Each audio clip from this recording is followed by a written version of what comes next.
Vanakkam learners, मजामा? You see differently, right? Well, this is the power of the language. आपके mind ने differently सोचा।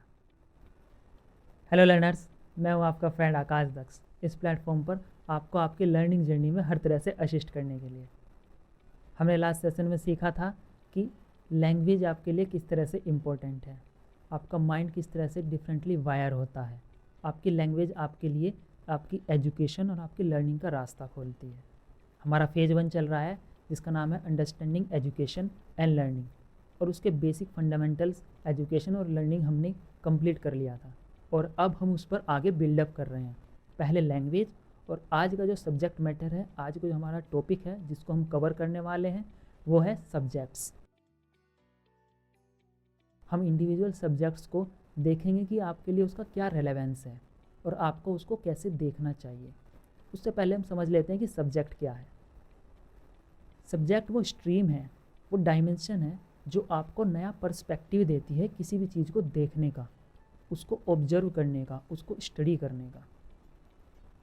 आप किसी भी चीज़ को देखते हैं, अब साइंस की नज़र से देखेंगे या मैथ्स की नज़र से देखेंगे या एक लिटरेचर की नज़र से देखेंगे या हिस्ट्री या पॉलिटिक्स की नज़र से देखेंगे। लेट्स से कि तिरंगा है, साइंस की नज़र से देखेंगे तो आपको दिखाई देगा 3 कलर्स और बीच में एक सर्कल।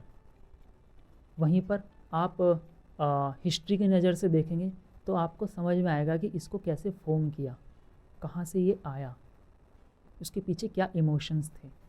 पॉलिटिक्स की नज़र से देखेंगे तो आपको पता लगेगा कि ये क्या रिप्रेजेंट करता है, नेशनल फ्लैग। वहीं पर आप इसको मैथ्स की नज़र से देखेंगे या किसी और डिफरेंट की नज़र से देखेंगे तो आपको कुछ और नज़र आएगा। एंड दैट्स द थिंग, आप किसी भी चीज़ को देखते हैं उसका नया पर्सपेक्टिव होता है और वो पर्सपेक्टिव ही देता है आपको लैंग्वेज, और वो पर्सपेक्टिव मिलता है आपको उस पर्टिकुलर सब्जेक्ट की वोकैबुलरी से। और आज हम उसी के बारे में आगे बात करेंगे। हमारा ब्रेन इस तरह से वायर्ड है कि वो हर वो चीज़ जो इसके लिए इम्पोर्टेंट नहीं है, रेलेवेंट नहीं है, उसको डिस्कार्ड कर देता है, और जो उसको लगता है कि इट्स इम्पोर्टेंट या आपके काम आएगी या आपके लिए वो इंटरेस्टिंग है तो वो उसको स्टोर करता है। कुछ मेमोरीज या कुछ पिक्चर्स आपके दिमाग में ऐसी होंगी जो आपने वन टाइम देखी और उसके बाद हमेशा के लिए आपके माइंड में हो गई, और कुछ चीज़ आप लगातार मगअप भी करते हैं लेकिन आपकी मेमोरी में नहीं जाता। यही सबसे बड़ी प्रॉब्लम है आपकी एजुकेशन और लर्निंग प्रोसेस की, कि आपके पास वो इंटरेस्ट नहीं है, वो रीजन नहीं है, आपके माइंड को नहीं पता कि इसका क्या रेलेवेंस है और इसलिए वो उस पर काम नहीं करता। इसीलिए सब्जेक्ट को पढ़ने से पहले पहले उसका रेलेवेंस समझते हैं। जब आप उसको समझ जाएंगे, अपने ब्रेन को ये बता देंगे कि इसकी इम्पोर्टेंस मेरे लिए ये है, या फिर मेरा ये इंटरेस्ट है इसके लिए, या मुझे ये वाला फुलफिलमेंट इससे मिलेगा, तो वो ऑब्वियसली आपका माइंड को, आपके ब्रेन को पता होगा कि इसको कैसे टैकल करना है और कोई भी इंफॉर्मेशन डिस्कार्ड नहीं करेगा।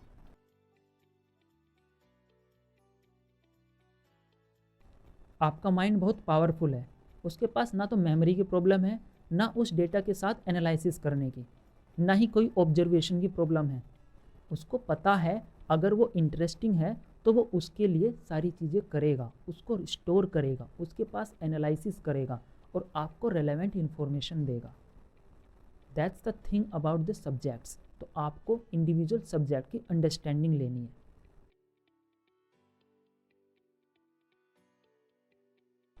आगे इंडिविजुअल सब्जेक्ट्स पर मूव ऑन करने से पहले लेट मी नो कि आपने अपने टास्क कंप्लीट कर लिए हैं। क्या आप अपनी नोटबुक को, अपनी जर्नल राइटिंग को कंटिन्यू कर रहे हैं? क्या उसको सीक्वेंस में रेगुलरली फॉलो कर रहे हैं? आई होप कि वो आप कर रहे होंगे, और मैं आपको हर बार उसी पर स्ट्रेस दे रहा हूँ कि हाँ, आपको वो करना है, आपको वो प्रोसेस फॉलो करनी है, आपको अपनी जर्नल राइटिंग मेंटेन करनी है, आपको वो टास्क मेंटेन करने हैं जो आपको गिवन है। आपने शायद पूछा होगा कि आपके लिए कोई भी सब्जेक्ट क्यों इम्पोर्टेंट है, या फिर आपने ऑब्जर्वेशन के लिए कोई चीज़ चूज की होगी और उसके ऊपर काम किया होगा। ये आपको रिपीट करना है कुछ दिनों तक।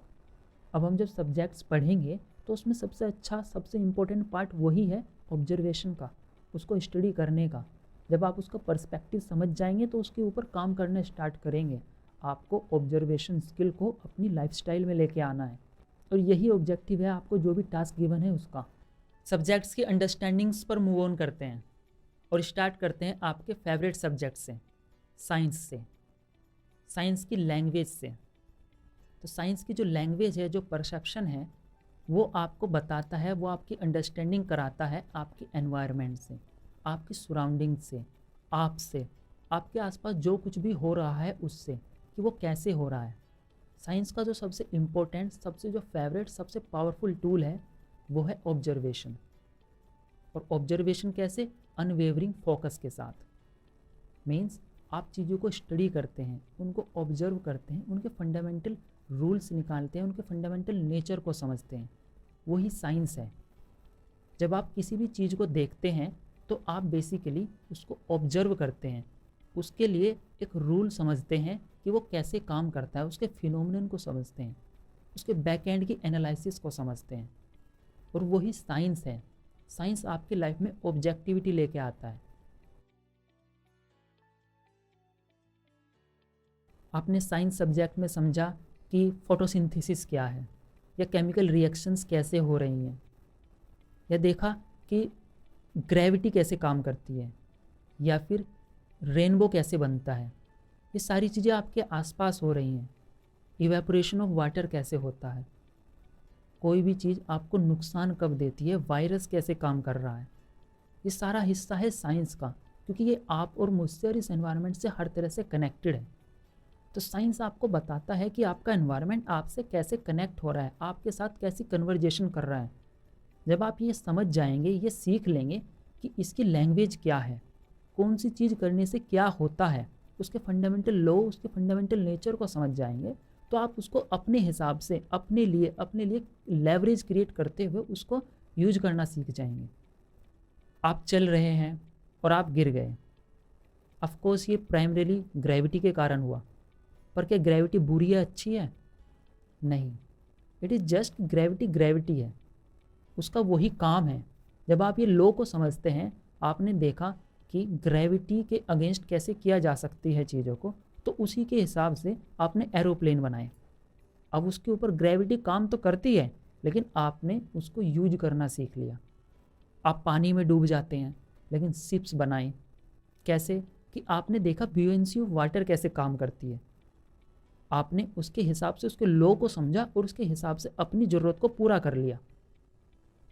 उसी तरह से आप साइंस की अलग अलग चीज़ें सीखते हैं कि गर्म है, ठंडा है, कम पानी पीना है, ज़्यादा पानी पीना है, गर्म पानी कब पीना है, ठंडा पानी कब पीना है। ये सारी चीज़ें आपकी लाइफस्टाइल का हिस्सा हैं, पर आपको उनके पीछे का रीजनिंग समझ आ जाएगी जब, तो आप उसके साथ मोल्ड करना सीख लेंगे, उसके साथ बिल्ट इन एक कनेक्शन बनाना सीख लेंगे। तब आप उसको और अच्छे से फ्लूइडली उसके साथ काम करेंगे और आप अपनी लाइफ को बेटर करेंगे। तो प्राइम ऑब्जेक्टिव आपकी साइंस पढ़ने का है, आप अपनी लाइफ को कैसे आसान, कैसे फ्रीक्वेंट और कैसे फ्लुएंट बना सकते हैं। आप अपनी लाइफ को कैसे ईजी बना सकते हैं, उसको सिंपल कैसे कर सकते हैं, आप टूल्स को कैसे यूज कर सकते हैं, वो सारी चीज़ें जो आपके आसपास हो रही हैं उसके साथ कैसे कनेक्ट कर पाएंगे, उसको कैसे समझ पाएंगे। ये हिस्सा है साइंस का।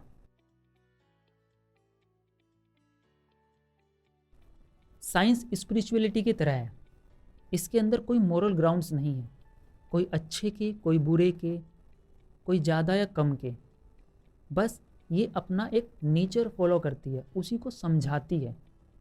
वही काम है आपको समझना, आपकी लर्निंग में लेके आना। आपके लिए जो बेनिफिशियल है वो आपके लिए अच्छा हो जाएगा, जो आपके लिए बेनिफिशियल नहीं है वो बुरा हो जाएगा। तो साइंस आपको बताती है कि कोई चीज़ क्या है। एटम बम से आप पावर भी बनाते हैं, पावर जनरेशन करते हैं, इलेक्ट्रिसिटी प्रोड्यूस करते हैं, इवन बहुत से मेडिकल साइंस में उसको यूज करते हैं। वहीं पर एटम बम से आप वर्ल्ड वॉर भी देखा आपने। तो सारा साइंस का एक दूसरा हिस्सा है, पर ये सारी चीज़ इस बात पर डिपेंड करती है कि जो माइंड इसके पीछे है वो उससे क्या क्रिएट कर रहा है। आप उससे अच्छा बुरा कुछ भी बना सकते हैं। साइंस का प्राइमरी ऑब्जेक्टिव यही है कि वो क्रिएट करता है, नई चीज़ें सीखता है। उसके पीछे का ऑब्जेक्टिव है एक्सपेरिमेंटेशन। हर चीज़ साइंस में सिर्फ एक्सपेरिमेंट बेस है, क्योंकि आपको अपनी लाइफ के और इस दुनिया के बारे में कुछ नहीं पता। बस आपने कुछ एक्सपेरिमेंट किए, उसको ऑब्जर्व किया, उसको समझा और उसको अपनी लाइफ में लेके आए। जो आपको समझ आया आपने उसको यूज करना शुरू कर दिया, जो नहीं आया आप उससे थोड़ा डरने लगे, लेकिन फिर किसी ने उसके बारे में एक नई खोज की और आपको वो फिर आसान हो गया। जो साइंस की वोकेबलरी स्टार्ट होती है वो होती है वाई से, मतलब क्यों, कोई भी चीज़ क्यों हो रही है, ऐसे ही क्यों होती है। फिर आती है हाउ, और इसी तरह के क्वेश्चंस के साथ आप अपनी साइंस में एक्सपेरिमेंटेशन के साथ डेवलप करते हैं। आज आपके आसपास जितना भी डेवलपमेंट है वो साइंस की क्यूरियोसिटी के पीछे ही है। साइंस आपको इंक्विजिटिव बनाती है, आपके अंदर क्यूरियोसिटी डेवलप करती है, ये सोचने की क्षमता डेवलप करती है कि कोई चीज़ क्यों हो रही है, उसको एनालाइज करना सिखाती है। ये जो लैंग्वेज साइंस की है वो आपको अपने आप से और इस एनवायरनमेंट से कनेक्ट करती है। तो नेक्स्ट टाइम जब आप साइंस पढ़ें तो आप ये सोच के पढ़ें कि ये आपकी लाइफस्टाइल का हिस्सा है। आपके हर आसपास जो कोई भी चीज़ हो रही है उसके पीछे जो साइंस है वो आपको समझनी है। मे बी सब्जेक्ट कितना ही बोरिंग उस वक्त क्यों ना लग रहा हो, लेकिन आपको समझता है उसका अंडरलाइनिंग मीनिंग, क्योंकि ये आपकी लाइफ में कहीं ना कहीं कनेक्ट होगा ज़रूर, चाहे वो रिफ्लेक्शन ऑफ लाइट हो या डिस्पर्जन ऑफ लाइट हो या फोटोसिंथेसिस हो या ग्रेविटी हो या कोई भी केमिकल रिएक्शन। जो आप खाना बनाते हैं उसके अंदर केमिकल रिएक्शंस होती हैं। मे बी आपको उसको डायरेक्ट मीनिंग नहीं पता, लेकिन आप उसको यूज टू में तो हैं। अगर आप उसको समझ लेंगे तो आप उसको अपने हिसाब से मोल्ड कर पाएंगे ना। जैसे आपको एसिडिटी होती है तो आप इनो लेते हैं, तो वो एक तरीका है ना आपकी एसिडिटी को कम करने का, उसको ख़त्म करने का। उसके अंदर एक केमिकल रिएक्शन हुई, आप बेकिंग सोडा भी यूज करते हैं उसकी जगह। तो ये सारी चीज़ें जो आपके आसपास हो रही हैं, जब आप उसको समझेंगे तो वो आपके लिए काम करेंगी, और यही ऑब्जेक्टिव है साइंस का। आई होप कि साइंस के बारे में आपकी अंडरस्टैंडिंग बन गई होगी और आप इसके लिए इंक्विजिटिव और क्यूरियोसिटी फील कर रहे होंगे। मेक श्योर कि आप साइंस को जब भी पढ़ें उसको इतने अच्छे से समझें, उसके लिए एक्साइटेड होकर उसको अपने आप से कनेक्ट करने की कोशिश करें। तो यू विल सी कि साइंस कितनी इंटरेस्टिंग है और आपके लिए नए नए दरवाजे खोलेगी साइंस। और ये एक लैंग्वेज ही है, जैसे किसी भी और सब्जेक्ट हिंदी इंग्लिश की होती है।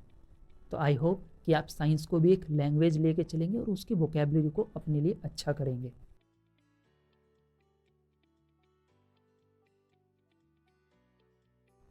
एक और इंटरेस्टिंग सब्जेक्ट को समझते हैं, उसके मीनिंग को समझते हैं, उसकी लैंग्वेज को समझते हैं, एंड दैट इज़ मैथ्स, आपका फेवरेट सब्जेक्ट, राइट।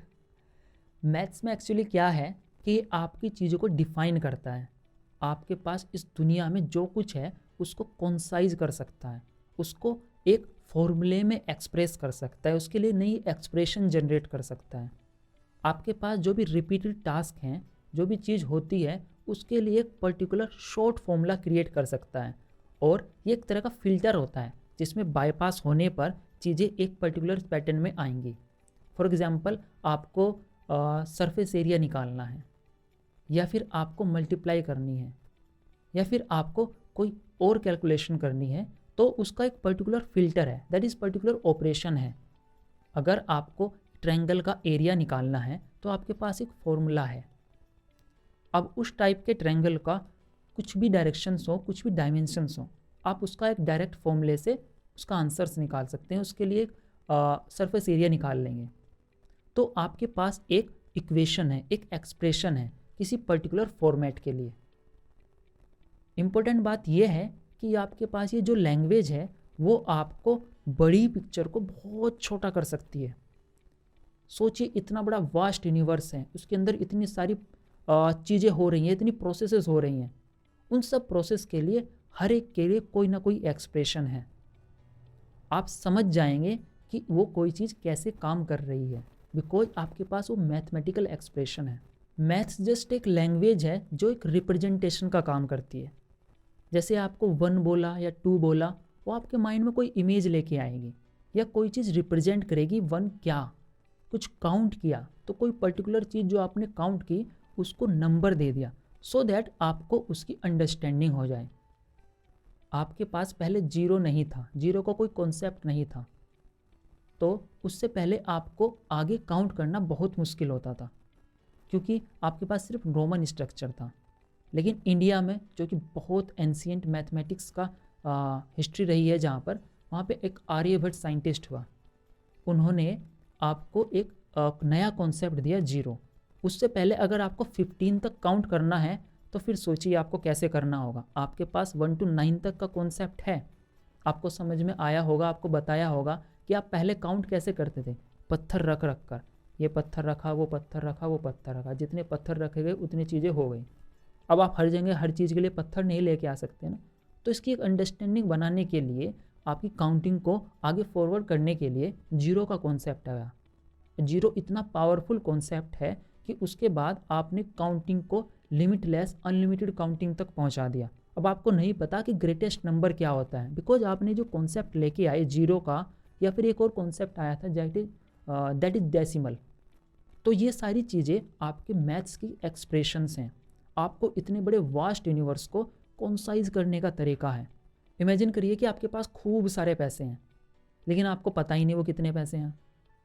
अब मैथमेटिकल एक्सप्रेशन से आप उसको फिगर्स में काउंट करके एक पेज पर से लिख सकते हैं कि इतने पैसे हैं, दैट्स इट। आपके बैंक अकाउंट में, डिजिटल अकाउंट में, आपके इंटरनेट बैंकिंग में आपको बस वो शो करता है ना, आपके पास वो फिगर शो करता है कि आपके पास कितने पैसे हैं, वर्चुअली में ही दिखाता है। समझ रहे हैं आप कि लैंग्वेज और रिप्रेजेंटेशन ही है मैथमेटिक्स का काम। उसका काम है सिर्फ एक्सप्रेशन देना। जब आपके मैथ्स में कोई फॉर्मूला डेवलप होता है तो एक पर्टिकुलर सेट के लिए डेवलप होता है। सपोज करिए कि राइट एंगल ट्रायंगल है, उसका एक पर्टिकुलर फॉर्मूला है। अब उस टाइप के जितने भी ट्रायंगल होंगे आप उसको एनालाइज कर सकते हैं। जैसे हाइपोटेनस वाला एक फॉर्मूला है, या फिर आपके एरिया का जो फॉर्मूले हैं वो आप सिर्फ उस टाइप के ट्रायंगल के लिए यूज कर सकते हैं। लेकिन अगर आपने ये समझा होगा कि वो फॉर्मूला कैसे आया, उसके पीछे बहुत सारी रिसर्च, बहुत सारी प्रोसेस, बहुत सारे स्टेप्स हैं। जब आप वो स्टेप्स समझ जाएंगे, उनको स्किप नहीं करना है, लेकिन हाँ आप एक पर्टिकुलर स्टेप के लिए, पर्टिकुलर प्रोसेस के लिए, पर्टिकुलर सेट के लिए फॉर्मूला यूज कर सकते हैं। लेकिन जब आप उनको स्टेप्स को समझ जाएंगे तो आपको नेक्स्ट सिचुएशन में एक पर कुछ जो स्टेप्स फॉलो करने हैं उसके थ्रू आप नई एक्सप्रेशन लेकर आ सकते हैं। तो आपके पास नई एक्सप्रेशन बनाने का एक ऑब्जेक्टिव होता है मैथमेटिक्स में। बहुत सारी चीज़ें आप उसमें प्रूव करते हैं जो ऑलरेडी हैं, क्योंकि आपको जो प्रोसेस अंडरस्टैंडिंग होती है उसके बाद आप समझ सकते हैं कि कोई चीज़ काम क्यों कर रही है, उसकी ज्योमेट्री क्या है।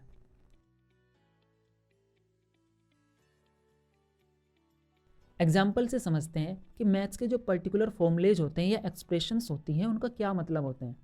लेट्स से कि आपको बोला 2 × 5 या 2 × 5।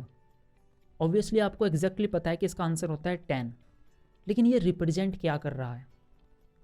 इसका मतलब है जो मल्टीप्लाई होती है उसका मतलब होता है रिपीट होना। दैट मीन्स कि 2 को 5 टाइम रिपीट किया गया है, या इन अदर वर्ड्स 2 को 5 टाइम उसी के साथ ऐड किया गया है। 2 + 2 + 2 + 2 + 2, तो 2 को 5 बार जोड़ा गया है तब जाके वो 10 बना। ये इसके पीछे की फिलॉसफी है, ये इसके पीछे का स्टेप्स हैं। अब आप जानते हैं कि 2 × 5 10 कैसे आया, आप उसके पीछे की फिलॉसफी समझते हैं। आप मूव ऑन कर सकते हैं डायरेक्ट फॉर्मूला पर, लेकिन आपके पास जब अगर ये अंडरस्टैंडिंग है कि वो उसका रिप्रेजेंटेशन का मतलब क्या है, तो आप उसको अच्छे से समझ पाएंगे, उसकी लैंग्वेज के साथ कनेक्ट कर पाएंगे। जैसे एरिया का फॉर्मूला होता है या वॉल्यूम का फॉर्मूला होता है, पर्टिकुलर फिगर्स होती हैं ना मैथ्स में, जैसे ट्रायंगल हुआ या फिर स्क्वायर हुआ, रेक्टेंगल हुआ, इनके जो फॉर्मूले हैं उनका रिप्रेजेंटेशन क्या है। एक एग्जांपल लेते हैं कि सरफेस एरिया हुआ, तो आपको अगर किसी वॉल का सरफेस एरिया निकालना है तो दैट मीन्स क्या, आप उसको प्रैक्टिकली समझिए कि वॉल के सरफेस एरिया से मतलब क्या है। हमारा सरफेस पर आप पेंट कर सकते हैं, तो बेसिकली हम बात कर रहे हैं कि उसके ऊपर कितना पेंट किया जा सकता है। इमेजिन करिए कि उसका पेंट करेंगे तो वो कैसा होगा। ऑब्वियसली 2 डायमेंशन वाली चीज़ें आएंगी, एक एक्स एक्सिस है, एक वाई एक्सिस है, या फिर उसकी एक लेंथ है या ब्रेथ है। तो आप उस सरफेस की बात कर रहे हैं, तो वो सरफेस का जितना एरिया है, अब एरिया हम निकालते हैं L × B। अगर रेक्टेंगुलर शेप है तो लेंथ × ब्रेथ, हमने लेंथ की ब्रेथ में मल्टीप्लाई की। अब उसका मतलब क्या हुआ, जैसे हमने मल्टीप्लाई वाला भी समझा था कि मल्टीप्लिकेशन में रिपीटेशन हो रहा है। दैट मीन्स कि जो ये लेंथ है और ये ब्रेथ है, तो उसके साथ हमने मल्टीप्लाई करने का मतलब है ये ब्रेथ हर बार रिपीट होती रही इस पर्टिकुलर लेंथ तक, ये ब्रेथ इस बार रिपीट होती रही इस पर्टिकुलर लेंथ तक, और हमने मल्टीप्लाई करके बताया कि ये इसका एरिया है कि ये इतनी बार रिपीट हुआ, तो दैट्स वाई वो उसका सरफेस एरिया हुआ। दैट मीन्स कि उसके ऊपर कितना पेंट किया जा सकता है। उसी तरह अगर आप वॉल्यूम को समझेंगे तो वॉल्यूम क्या होता है कि पर्टिकुलर 3D ऑब्जेक्ट होगा, ऑब्वियसली उसके अंदर कुछ स्पेस होगा, तभी हम वॉल्यूम की बात कर सकते हैं। वॉल्यूम के हम 3 डायमेंशन की बात करते हैं, लेंथ, ब्रेड्थ और हाइट, राइट। तो दैट मीन्स कि वॉल्यूम का मतलब क्या है कि उसके अंदर कितनी चीज़ आ सकती है, वो कितना, एग्जाम्पल के तौर पर वो कितना पानी उसके अंदर ग्रैस्प कर सकता है, कितना होल्ड कर सकता है पानी, तो वो उसकी वॉल्यूम है। अगर आप फॉर्मूलेज को, सब्जेक्ट को इस रिप्रेजेंटेशन के साथ समझेंगे, उसको कनेक्ट करेंगे, उसकी लैंग्वेज को अपने साथ कनेक्ट करेंगे, उसको समझेंगे, तो आप देखेंगे कि ये आपके साथ एक कम्युनिकेशन कर रहा है। उस कम्युनिकेशन को जब आप पकड़ लेंगे तो आपके लिए सब्जेक्ट बहुत ईजी हो जाएगा। मैथ्स बहुत इंटरेस्टिंग सब्जेक्ट है, ये आपको कम्युनिकेट कराता है एंटायर वर्ल्ड से, हर तरह की फिलॉसफी से, जो आपके साथ हो रही है उसको प्रिडिक्ट करता है। मैथ्स में आप निकालते हैं जैसे स्पीड, डिस्टेंस, टाइम, ये फॉर्मूलेज थे, आपने उनको समझा और प्रिडिक्ट किया कि आप कितने टाइम में कहाँ पहुँच जाएंगे। तो मैथ्स आपको एक प्रिडिक्शन देता है, क्योंकि अगर कोई चीज़ रिपीट हो रही है तो उसको प्रिडिक्ट किया जा सकता है, और मैथ्स की एक्सप्रेशंस आपके लिए वही चीज़ें करती हैं। जब आप कोई और सब्जेक्ट पढ़ते हैं उसमें आपकी कोई डिफरेंट लैंग्वेज होती है, लेकिन जब आप मैथ्स पढ़ते हैं तो आप उसको कॉन्साइज करके, बहुत छोटा करके एक नट सेल में देख सकते हैं। जैसे E=mc² का एक फॉर्मूला है फिजिक्स में, तो वो मैथमेटिकल एक्सप्रेशन है, तो वो एक्सप्रेशन आपको बहुत सारी चीज़ें रिप्रेजेंट कर रही होती है। जब आप इसको पढ़ेंगे समझेंगे, ये रिलेटिविटी का एक फॉर्मूला है, जब आप इसको पढ़ेंगे समझेंगे हायर साइंसेस में, तो आपको समझ आएगा एक छोटी सी एक्सप्रेशन कितना सब कुछ अपने अंदर समाये हुए है। एंड दैट इज़ मैथ्स, कि वो छोटी सी चीज़ें अपने अंदर बहुत कुछ समा के रखती है, आपको बस वो समझना है कि वो कैसे आया। तो मैथ्स में आप जब भी पढ़ें तो समझिए कि उसके पीछे की लैंग्वेज क्या है। अक्सर आप जब स्कूल में मैथ्स पढ़ते हैं तो बेसिकली इस चैप्टर के अंदर जो कुछ लिखा होता है वो सब छोड़ देते हैं, सीधा एक्सरसाइज पर आ जाते हैं। एक्सरसाइज 1, 1.2, 2, 3, बस उनको क्वेश्चंस को करते रहते हैं बिना उसके सब्जेक्ट की वोकैबुलरी पढ़े। ये गलती मत करिएगा। आपको चाहे टीचर्स पढ़ा रहे हैं या नहीं पढ़ा रहे हैं, आप उसको पढ़िए। जब आप उसको पढ़ेंगे तो उसकी एक्सप्रेशन समझ में आएगी, वो बहुत इंटरेस्टिंग लैंग्वेज होती है वहाँ पर। आप उसको समझेंगे तो आपके लिए मैथ्स बहुत ईजी हो जाएगा। मैथ्स सिर्फ कुछ क्वेश्चंस का करना नहीं है, समझिए कि जो मैथ्स है वो आपकी प्रॉब्लम्स को सोल्व कर रहा है, आपके डेली लाइफ्स में यूज़ हो रहा है। भले ही आपको ये लगे कि ट्रिग्नोमेट्री हमारी लाइफ में कहाँ यूज़ हो रही है, या A+B+C कहाँ यूज हो रहा है, लेकिन जब आप उसको समझ जाएंगे तो आप देखेंगे literally every aspect of your life using that science, the science of math, the language of math, ये आपके पास हमेशा यूज हो रही है। आप जब चलते हैं, आप कितना स्टेप लेते हैं, भले ही आप सोच नहीं रहे, लेकिन आपका माइंड कैलकुलेट करता है कि उसको कितनी एनर्जी देनी है, उसको कितनी पावर देनी है, जिसके बाद वो वॉक करे और उतना ही डिस्टेंस पर वॉक करे, या जंप करना है।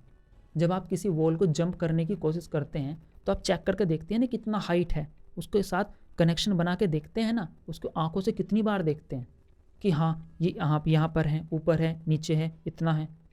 तो आप एक कैलकुलेशन कर रहे होते हैं, उसका रिप्रेजेंटेशन, उसका डेटा अपने माइंड को फीड कर रहे होते हैं, और आपका माइंड ने जो कुछ सीखा है वो उसके हिसाब से कैलकुलेशन करता है और आपको एक पर्टिकुलर पावर, पर्टिकुलर परसेप्शन देता है कि आपको इसको करना है कि नहीं करना है, करना है तो उसके लिए कितनी एनर्जी आपको लगेगी।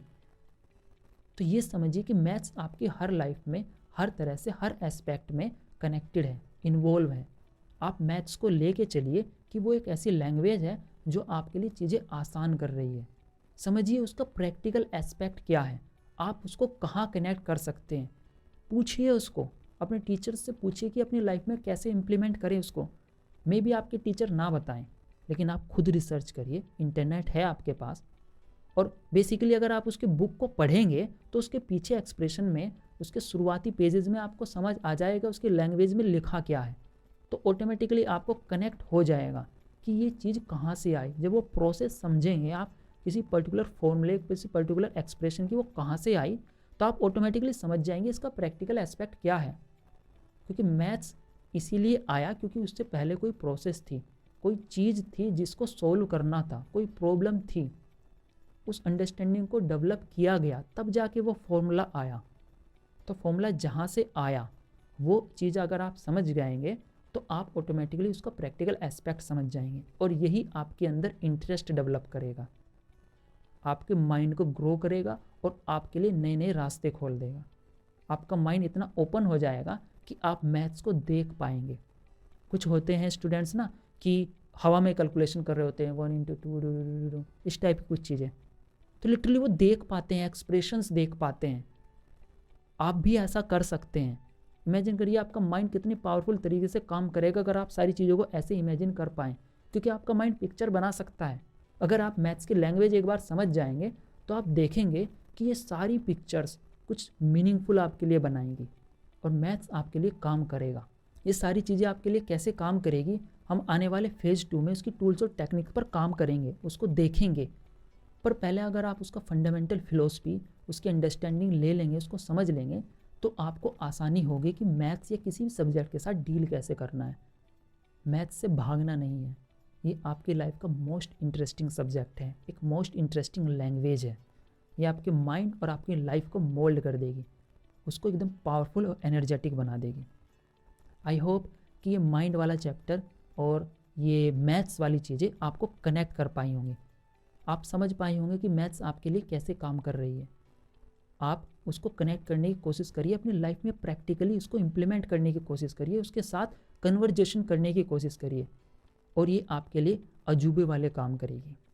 मैथ्स के लिए हम अभी पर यहीं रुकेंगे और आने वाले सब्जेक्ट्स को देखते हैं कि उनका एक्सप्रेशन और उनकी लैंग्वेज क्या है।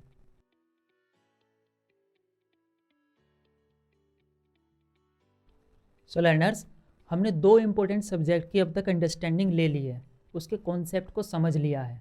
अब हम आगे मूव ऑन करते हैं और देखते हैं लिटरेचर पार्ट को। आपकी कोई भी लैंग्वेज जैसे हिंदी या इंग्लिश का जो लिटरेचर होता है उसका क्या रेलेवेंस है आपके लिए।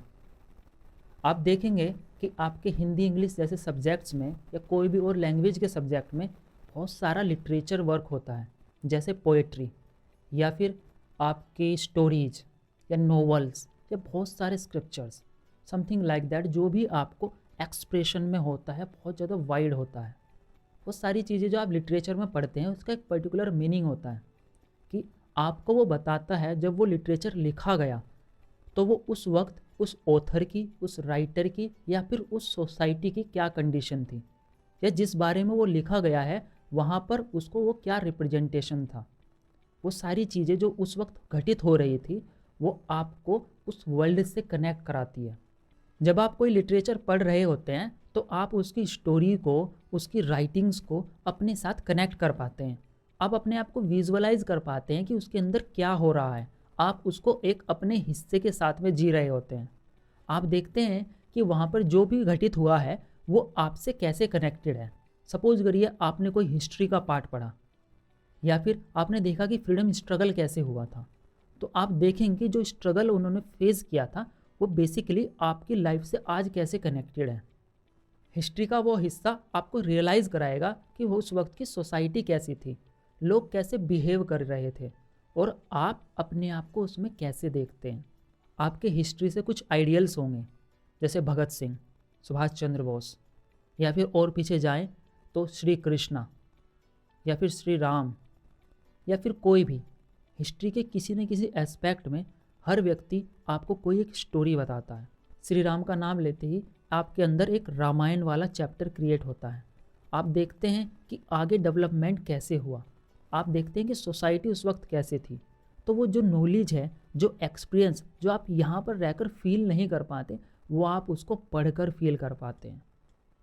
अभी तक वो काम बुक्स कर रही थी, लिटरेचर का सारा काम बुक्स के थ्रू आप तक पहुँच रहा था। लेकिन अब टेक्नोलॉजी के भरोसे, टेक्नोलॉजी के साथ और उसमें डेवलपमेंट होने के साथ आप उसको ऑडियो और वीडियो के साथ भी कनेक्ट कर पा रहे हैं। आप उसको बहुत मैग्नेटिक व्यू में देख पा रहे हैं, उसको देख पा रहे हैं वो कितना एनलार्ज है, उसकी डिटेल्स को समझ पा रहे हैं। हर व्यक्ति जो पढ़ नहीं पाता था या इतने इंटरेस्टिंगली से विजुअलाइजेशन नहीं कर पाता था, अब वो वीडियो और ऑडियो के साथ उसको विजुअलाइज कर पाता है। तो इस तरह से आप उस सोसाइटी के, उस एनवायरनमेंट के, उस स्टोरी के साथ कनेक्ट करते हैं और ये आपकी लाइफ में कहीं ना कहीं कनेक्ट होकर आपको ग्रोथ कराता है, आपको आगे बढ़ाता है। सपोज करिए आपने बहुत सारी स्टोरीज जो बचपन में पढ़ी थी, उनका कुछ मोरल वैल्यू, मोरल कंटेंट था, या फिर आपने कुछ जनरल स्टोरी भी पढ़ी थी, तो वो अपनी लाइफ में आप कहीं ना कहीं कनेक्ट कर पाते हैं। आप देख पाते हैं कि वो आपके साथ कैसे कनेक्टेड होकर आपको एक नया रास्ता दिखा रही है। लिटरेचर पढ़कर आपकी इमेजिनेटिव पावर भी बढ़ती है। आप चीज़ों को विजुअलाइज करते हैं, आप इमेजिन करते हैं और उनके मल्टीपल एस्पेक्ट्स देखते हैं, उनको नए नए डायरेक्शन में, नए नए डायमेंशंस में देखते हैं। आप देखते हैं कि वो एक नई पिक्चर क्रिएट कर रहा होता है, आप उसको समझ पाते हैं। डिफरेंट टाइप की बुक्स पढ़ने से, डिफरेंट टाइप के कंटेंट कंज्यूम करने से आपकी इंटरडिसिप्लिनरी एंड क्रिटिकल थिंकिंग बढ़ती है। आप देखते हैं चीज़ों को नए नए पर्सपेक्टिव से, आप समझते हैं चीज़ों को नए नए पर्सपेक्टिव से। जब आप चीज़ों को, सोसाइटी को देखेंगे तो आप समझेंगे कि एक हिस्ट्री के एंगल से, किसी पर्टिकुलर पर्सपेक्टिव से देख के वो कैसा फील कराएगा, या फिर उसी हिस्ट्री में कोई दूसरा पर्सपेक्टिव उसको कैसा फील कराएगा। सपोज करिए कोई इवेंट हुआ था जैसे 1857 का या 1947 का, हमारे इंडिपेंडेंस का, तो हमारे लिए उस इवेंट का हिस्ट्री में एक अलग मतलब है, हम उसको एक अलग नज़रिए से देखते हैं। हमारे लिए वो एक प्राउड मोमेंट है, एक नई फील देता है, एक एनर्जी देता है। वहीं पर हिस्ट्री के इस पार्ट को अगर हम ब्रिटिशर्स के नज़रिए से देखेंगे तो वहाँ पे एक अलग पर्सपेक्टिव आएगा। यू सी, उनका लिटरेचर इस बारे में बिल्कुल डिफरेंट है और हमारा लिटरेचर एकदम डिफरेंट।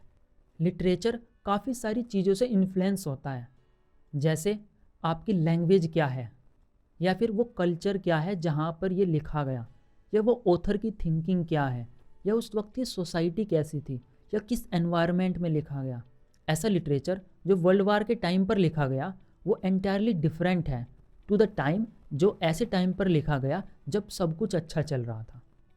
सो लिटरेचर आपको उस वक्त की अंडरस्टैंडिंग देता है जिस वक्त ये लिखा गया, या फिर एक पर्सपेक्टिव के बारे में बताता है जो कि ऑथर आपको नैरेट करना चाहता है। हर लैंग्वेज, हर लिटरेचर अपने साथ कुछ वोकेबलरी लेके आती है। उस वोकेबलरी का हर बार कोई ना कोई अलग मीनिंग हो सकता है। लिटरेचर के इस पर्सपेक्टिव को एक एग्जाम्पल से समझते हैं। सपोज करिए मैं कहता हूँ कि आप जल ग्रहण कर लीजिए, तो आपके अंदर एक धार्मिक सा फील आया। वहीं पर अगर मैं ये कहूँ कि आप पानी पी लो, तो आपको कैसा अलग सा फील आया। You see the difference. यही कंटेक्स्ट, यही होता है टेक्सचर आपके लिटरेचर का, कि आप उससे कनेक्ट करके ये समझ जाते हैं कि सामने वाला या फिर ये ऑथर या फिर वो एनवायरनमेंट कैसा है जिसमें ये बात कही जा रही है, और आपको कौन सी चीज़ किस एनवायरनमेंट में, किस कॉन्टेक्स्ट के साथ यूज करनी है।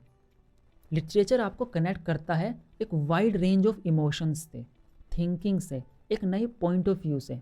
ऐसे इमोशंस, ऐसे एक्सप्रेशंस, ऐसे एक्सपीरियंस जो आपको थाउजेंड्स ऑफ ईयर में भी नहीं मिल पाएंगे, क्योंकि आप जिस टाइप की लाइफ जी रहे हैं उसमें एक particular set of emotions, particular set of environment, particular set of experience का ही स्कोप होता है। लेकिन जब आप लिटरेचर पढ़ते हैं तो आप बहुत सारी चीज़ों को अपनी लाइफ में इंक्लूड कर पाते हैं। वही चीज़ आप इंटरनेट के थ्रू, वीडियो, ऑडियो या फिर और भी अलग मीडियम्स के थ्रू अपने साथ कनेक्ट कर पाते हैं। बट द अंडरलाइंग मीनिंग यही है कि वहाँ पर कोई ना कोई कंटेंट है, कोई लिटरेचर है जो आपको एक नई फीलिंग दे रहा है, और ये आपको आपकी लाइफ में और अपने कैरियर में और अपने ऑब्जेक्टिव में एक नया स्कोप देता है, आपको एक नई फीलिंग देता है। तो आप लिटरेचर जब भी पढ़ें तो उसको कनेक्ट करिए। वो कोई मियरली स्टोरीज नहीं है, वो एक्सप्रेशन है उस वक्त के, उस स्टोरी के, चाहे वो फिक्शनल स्टोरी क्यों ना हो, लेकिन स्टिल वो आपको एक नए एनवायरनमेंट से कनेक्ट करती है, आपकी इमेजिनेटिव पावर को बढ़ाती है, आपकी माइंड की थिंकिंग और क्रिटिकल थिंकिंग को बढ़ाती है, आपके एक्सप्रेशंस की वाइड रेंज होती है, आपके इम्प्रेशंस बढ़ते हैं, आप देखते हैं दुनिया को एक नए पर्सपेक्टिव से। आपके पास एक पावरफुल मीडियम है लैंग्वेज, और उसका रिसोर्स है आपके लिटरेचर्स, वो कहानियाँ, वो पोएट्री जो आपको अलाइव फील कराती हैं, वो आपको नई पर्सपेक्टिव देती है। तो आपको उनको समझना है कि आपकी स्टोरीज कैसे आपके साथ कनेक्टेड है। तो आप देखेंगे कि लिटरेचर भी एक फैंटास्टिक व्यू देता है आपकी लाइफ में। आई होप कि आपके साथ लिटरेचर का एक अच्छा कनेक्शन बनता होगा और इसके बाद आप और अच्छे से कनेक्ट कर पाएंगे। आप समझ पाएंगे कि आपकी लाइफ में लिटरेचर भी बहुत इम्पोर्टेंस रखता है। आप देखेंगे कि आप कोई भी स्टोरीज पढ़ते हैं वो आपकी लाइफ में कहीं ना कहीं कनेक्ट हो ही जाती हैं, मोरल स्टोरीज हो या फिर हिस्ट्री हो या फिर कोई और भी डेटा, लेकिन आप उसको अपनी लाइफ में कहीं ना कहीं कनेक्ट ज़रूर कर पाते हैं।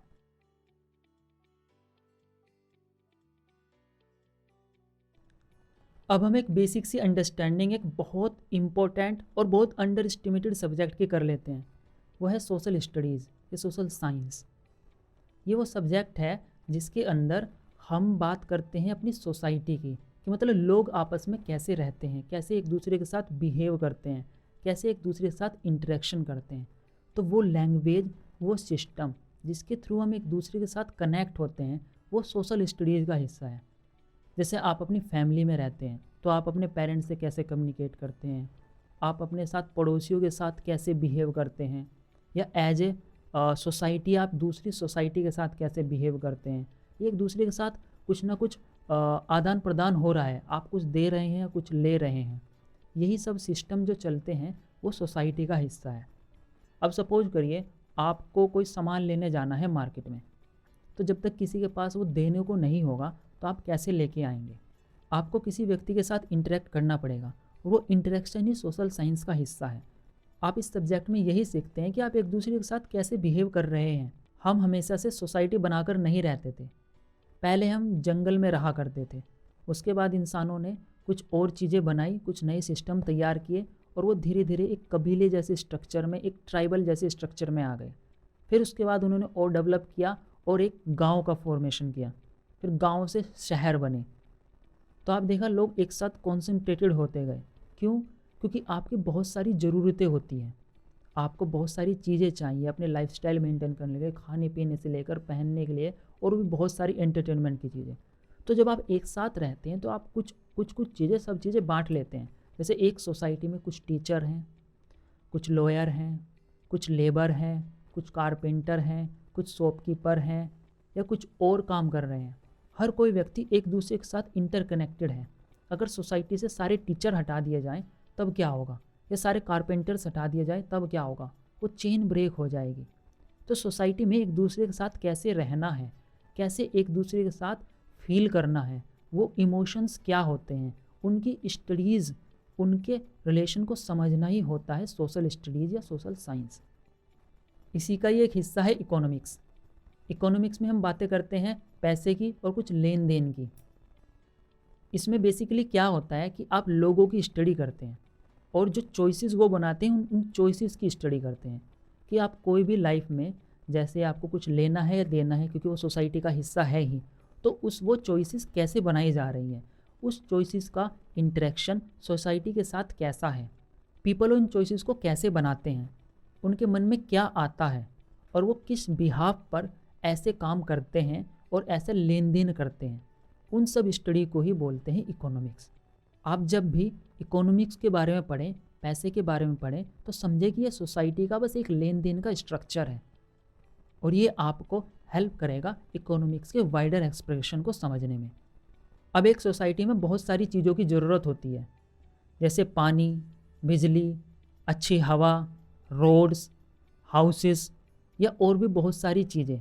जैसे आप तो कोई भी चीज़ लेके कैसे आई जा सकती है, ये आप अपनी चीज़ों को कैसे ट्रांसफ़र करेंगे, चाहे वो फ़ोन हो, चाहे वो कम्युनिकेशन के और दूसरे मीडियम हो, चाहे आपको ट्रांसपोर्ट का सिस्टम हो, वो सारी चीज़ें जो एज ए होल सोसाइटी की ज़रूरत है, वो कोई इंडिविजुअल लेवल पर फुलफ़िल नहीं कर सकता।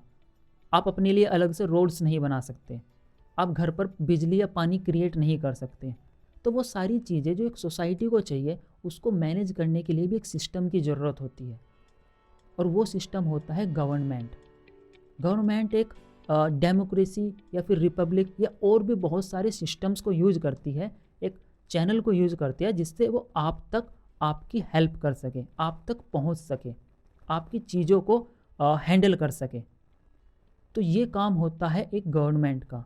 तो जब इन सारी चीज़ों को फुलफिलमेंट की बात आती है, इनको कैसे इफ़ेक्टिवली और कंटिन्यूसली रेगुलर वे में किया जा सकता है, तो हम बात करते हैं उस ब्रांच की, उस सोशल स्टडीज़ के हिस्से की जहाँ पर ये स्ट्रक्चर तैयार होता है।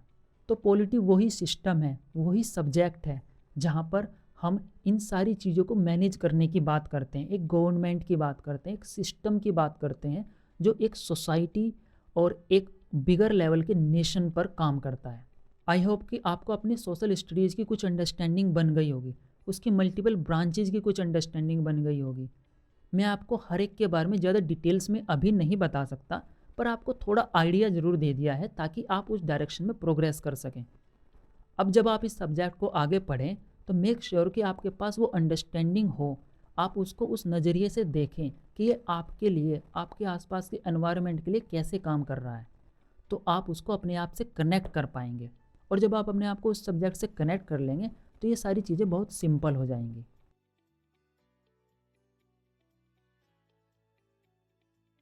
अब एक और इंटरेस्टिंग सब्जेक्ट की बात करते हैं, इंफॉर्मेशन टेक्नोलॉजी।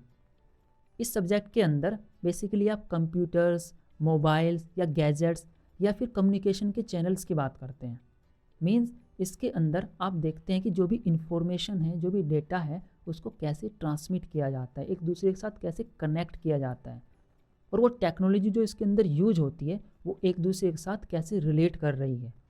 जैसे मैं और आप अभी कनेक्ट कर रहे हैं तो इसके अंदर एक कैमरा इन्वॉल्व है, एक माइक्रोफोन इन्वॉल्व है और एक मीडियम भी इन्वॉल्व है, दैट इज़ इंटरनेट। तो वो सारी चीज़ें जो आपको और मुझसे कनेक्ट कर पा रही है, that is information technology. Information technology में एक बहुत इंपॉर्टेंट टर्म होती है, that is internet of things. Means कि इंटरनेट के थ्रू आप बहुत सारी चीज़ों को कनेक्ट कर पाते हैं, और वो जो एक दूसरे से कनेक्ट कर कन्वर्जेशन करती है, इंटरेक्शन करती है, तो आपके लिए वो काम करती है। और यहीं पर आगे चल के आपकी आर्टिफिशियल इंटेलिजेंस भी डेवलप होती है। एक मशीन दूसरी मशीन से इंटरेक्शन कर रही होती है और आपके लिए लाइफ को थोड़ा इजी बनाती है। यही सारा काम है किसी भी टूल, किसी भी टेक्नोलॉजी का, कि आपकी लाइफ, हमारी लाइफ इजी हो सके, थोड़ी उसको सिंपल किया जा सके। वो जो काम एक मशीन कर सकती है वो इंसान को ना करना पड़े। हमारी आपकी लैंग्वेज की तरह ही कंप्यूटर की भी एक लैंग्वेज होती है। आपने कुछ लैंग्वेज के नाम सुने होंगे, जैसे C plus, Java, Python, etcetera etcetera.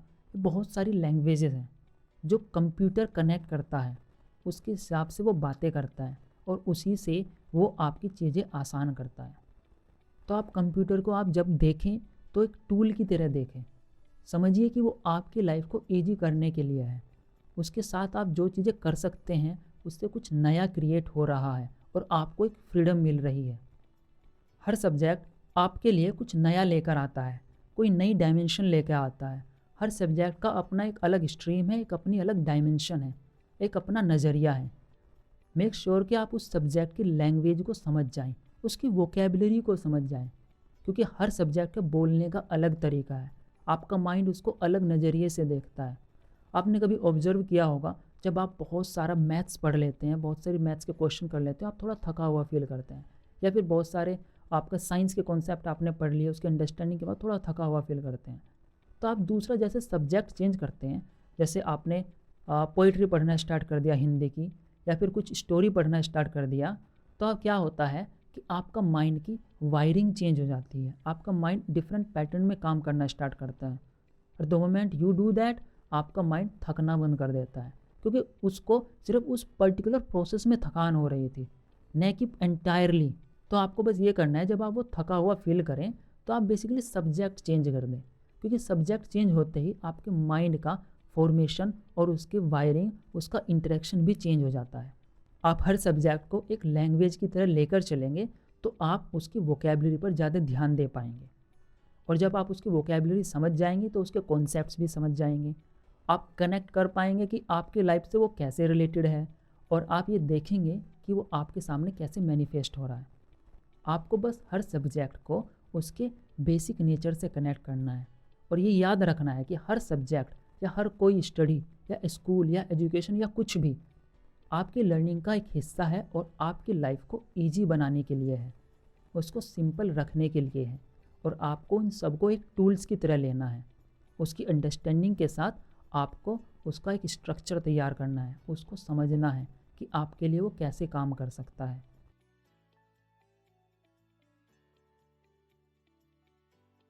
I hope आज के इस सेशन से आपको कुछ नया सीखने को मिला होगा, आपकी कुछ नई अंडरस्टैंडिंग्स डेवलप हुई होंगी, आपके कुछ नए पर्सपेक्टिव डेवलप हुए होंगे।